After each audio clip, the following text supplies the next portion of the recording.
Pada pertemuan hari ini, kita akan belajar mengenai menulis karya ilmiah. Apakah teman-teman pernah menulis sebuah karya ilmiah? Lalu, teman-teman di sini apakah mengetahui secara persis langkah-langkah yang perlu dipersiapkan dalam menulis karya ilmiah itu apa saja?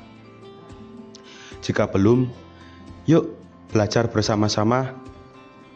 Jadi, dalam menulis karya ilmiah perlu memperhatikan beberapa hal agar teman-teman dapat memenuhi kaidah penulisan karya ilmiah dengan baik dan benar. Berikut saya akan menjelaskan mengenai langkah-langkah untuk menulis karya tulis ilmiah. Karya tulis ilmiah perlu dipersiapkan secara baik agar dapat memenuhi kaidah penulisan karya ilmiah. Langkah-langkah untuk menulis karya tulis ilmiah sebagai berikut. Yang pertama, menentukan topik. Sebelum menulis karya ilmiah, penentuan topik perlu dilakukan. Penentuan topik akan menentukan penentuan masalah yang akan diangkat sebagai karya ilmiah. Yang kedua, menentukan tema.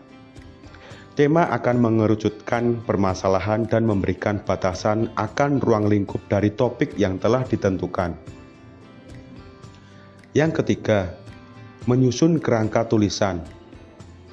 Agar tulisan yang dihasilkan dapat tersusun dengan rapi, urut atau teratur, dan sistematis, perlu dilakukan penyusunan kerangka tulisan.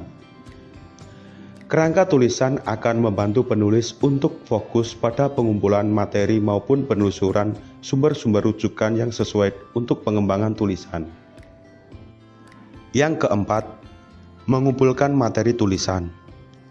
Agar tulisan menjadi berbobot dan sesuai kaidah keilmuan dengan rumusan masalah yang dibahas, sejumlah teori dan data hasil pengamatan yang mendukung sangat diperlukan.